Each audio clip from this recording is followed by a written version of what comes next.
Hello guys, இன்றைக்கி நம்ம வீடியோவில் 10th படிக்கிற ஸ்டூடெண்ட்ஸ்க்கு தேவையான ஸ்டடி டைம் டேபிள் வீடியோ தான் பார்க்க போகிறோம்.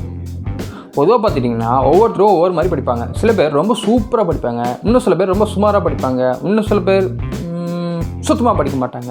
ஸோ ஒவ்வொருத்தருக்கும் ஒவ்வொரு மாதிரி படிக்கிறதுனால நம்ம சேனலில் ஏற்கனவே 2 வீடியோ போட்டிருக்கோம் ஸ்டடி டைம் டேபிளுக்காக. நீங்கள் அதை பார்க்கணுன்னு நினச்சிங்கன்னா டிஸ்கிரிப்ஷன் அண்ட் ஃபஸ்ட் கமெண்ட்டில் லிங்க் இருக்குது, அதை கிளிக் பண்ணி போய் பாருங்கள். நீங்கள் நல்லா படிக்கிற ஒரு ஆளாக இருந்தாலும் சரி, இல்லை ரொம்பவே சுமாராக படிக்கிற இல்லை சுத்தமாக படிக்கிற ஒரு ஆளாக இருந்தாலும் சரி, இந்த வீடியோ உங்களுக்கு யூஸ் ஆகும்னு நான் நம்புகிறேன். ஓகே, ஃபஸ்ட் ஸ்டெப் போய்க்குவோம். நீங்கள் இதில் 3x3ங்கிற மெத்தட் யூஸ் பண்ணணும். அதாவது நான் 10th அப்படின்னு சொன்னதுனால 10th பார்த்துக்கிட்டிங்கன்னா முதல்ல Tamil, English, maths, science and சோஷியல்ஸ்னு 5 சப்ஜெக்ட் இருக்குது. இந்த 5 சப்ஜெக்ட்டில் ஏதாவது ஒரு சப்ஜெக்ட் எடுத்துக்கோங்க. இப்போ அந்த சப்ஜெக்ட்டில் இருக்கிற மொத்த சாப்டரே எடுத்துட்டிங்கன்னா அதில் உங்களுக்கு படிக்கிறதுக்கு ரொம்ப கஷ்டமாக இல்லை புரியாமல் இருக்கும்ல, அதெல்லாமே ஹார்டான சப்ஜெக்ட். அதாவது உங்களுக்கு படிக்கிறதுக்கு ரொம்ப கஷ்டமாக இருக்கிற சப்ஜெக்ட், இது எல்லாத்தையும் தனியாக குறித்து வச்சுக்கோங்க. அதே மாதிரி உங்களுக்கு ஓரளவுக்கு படிக்கலாம், புரியும், ஓரளவுக்கு மனப்பாடாகும் அப்படிங்கிற மாதிரி இருக்கும்ல, இதெல்லாத்தையும் தனியாக குறித்து வச்சுக்கோங்க. இது இன்னொரு சில இதெல்லாம் இருக்கும், உங்களுக்கு ரொம்ப பார்த்தாலே டக்குன்னு புரிஞ்சுக்கும், ரொம்ப ஈஸியாகவே உங்களால் மனப்பாடம் பண்ண முடியும், இதெல்லாம் இருக்கும்ல, இதெல்லாம் ரொம்ப ஈஸியான சப்ஜெக்டாக நீங்கள் குறித்து வச்சுக்கோங்க. இப்போ இந்த சாப்டரில் உங்களுக்கு வந்து 3 விதமான சாப்டர்ஸ் கிடச்சிருக்கும். ஒன்று ரொம்ப கஷ்டமானது, இன்னொன்று ஓரளவுக்கு படிக்கிறது ஈஸியாக இருக்கிறது, இன்னொன்று ரொம்பவே ஈஸியாக இருக்கிறது. ஸோ இதுபடி பார்த்தா நீங்கள் ஒவ்வொரு நாளும் இந்த டைம் டேபிள் படி நீங்கள் படிக்க ஆரம்பிக்கும் போது இது ரொம்ப கஷ்டமாக இருக்குல்ல படிக்கிறதுக்கு, மனப்பாடம் பண்ணுறதுக்கு, இதுக்கு படிக்கிறதுக்கு மட்டும் நீங்கள் அதிகமான நேரத்தை செலவு பண்ணுங்கள்.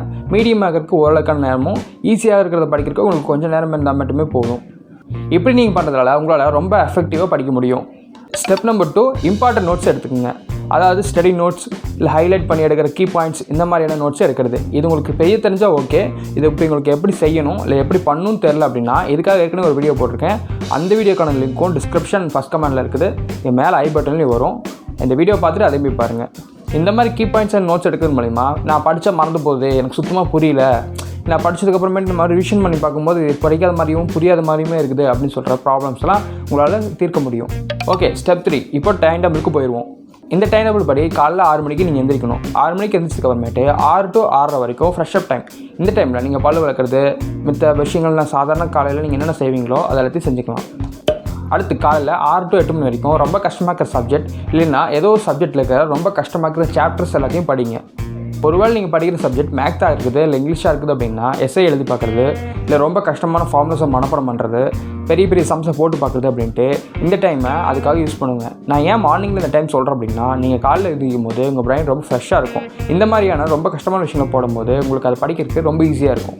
அடுத்து 8 to 9 மணி வரைக்கும் காலை உணவு சாப்பிட்றது, குளிக்கிறது, ரெடி ஆகுறது, இந்த மாதிரி விஷயங்களை நீ செஞ்சுக்கலாம். அடுத்து 9 to 2 மணி வரைக்கும் ஆன்லைன் கிளாஸ் போகிறது, இல்லை வேறு ஏதாவது சின்ன சின்ன ஒர்க்ஸ் பண்ணுறது, இந்த மாதிரி விஷயங்கள் பண்ணிக்கலாம். ஒருவேளை நீங்கள் பார்த்துருக்க உங்களுக்கு எக்ஸாமுக்கு லீவ் விட்டுருக்காங்க படிக்கிறதுக்கு அப்படின்னா உங்களுக்கு படிக்க கஷ்டமாக இருக்கிற சப்ஜெக்டையோ இல்லை சாப்டர்ஸோ இந்த டைமில் படிங்க.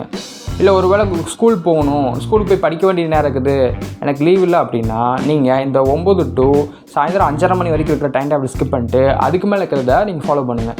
அடுத்து 2:30 to 2:45 வரைக்கும் லஞ்ச் டைம். இந்த டைமில் நீங்கள் மதிய உணவு சாப்பிட்றதும் கொஞ்சம் ரிலாக்ஸ் பண்ணுறதையும் பண்ணிக்கலாம். அடுத்து 2:45 5:30 மணி வரைக்கும் உங்களுக்கு ஓரளவுக்கு படிக்கிறதுக்கு ஈஸியாக இருக்கிற இல்லை ஓரளவுக்கு புரிய மாதிரி இருக்கக்கூடிய மீடியம் சப்ஜெக்ட் எல்லாத்தையும் படிங்க. இது உங்களுக்கு ஒரு சப்ஜெக்டாகவும் இருக்கலாம், இல்லை சப்ஜெக்டில் இருக்கிற ஒரு சாப்டராகவும், இல்லை சாப்டரில் இருக்கிற ஏதோ ஒரு முக்கியமான கொஸ்டினாக கூட இருக்கலாம்.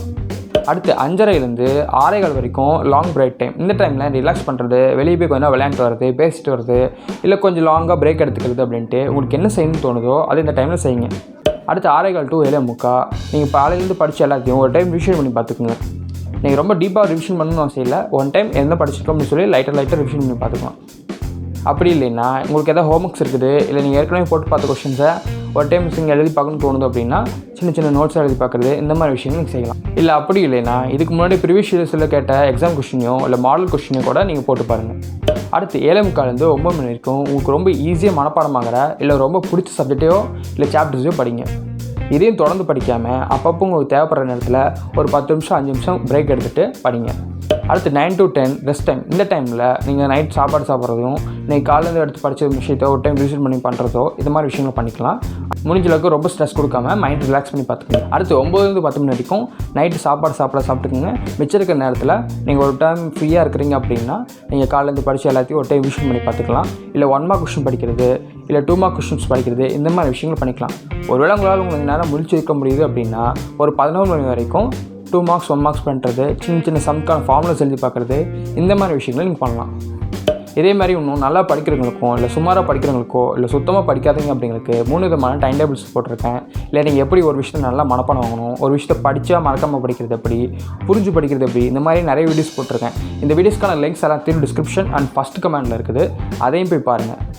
இதை பற்றி உங்களுக்கு என்ன தோணுதோ அதை கீழே கமெண்ட் பண்ணுங்கள். ஹாய். அப்புறம் எனக்காக இந்த வீடியோ லைக் பண்ணி உங்கள் ஃப்ரெண்ட்ஸ்க்கு ஷேர் பண்ணுங்கள். நீங்கள் ஷேர் பண்ணிங்கன்னா இந்த வீடியோ யாராவது பார்ப்பாங்க, அவங்களுக்கு யூஸ்ஃபுல்லாக இருக்கும். அண்ட் அது மட்டும் இல்லாமல் நம்ம சேனலில் ஒவ்வொரு வாரமும் இந்த 3 கேட்டகரியில் வீடியோஸ் போடுவோம். இதை பார்க்கணுன்னா கீழே சப்ஸ்கிரைப் பண்ணி கிளிக் பண்ணி பக்கத்தில் பெல் ஐக்கனில் ஆல்ரெடி செலக்ட் பண்ணிக்கோங்க. மற்ற சோஷியல் மீடியா லிங்க் கீழே இருக்குது, அதையும் போய் ஃபாலோ பண்ணிக்கோங்க. சேனலில் இருக்கிற மற்ற வீடியோஸும் போய் பாருங்கள். இந்த வீடியோ பற்றி நீங்கள் என்ன நினைக்கிறீங்க அப்படின்னு கீழே கமெண்ட் பண்ணுங்கள். மற்றும் ஒரு வீடியோவில் சந்திக்கிறேன். பை.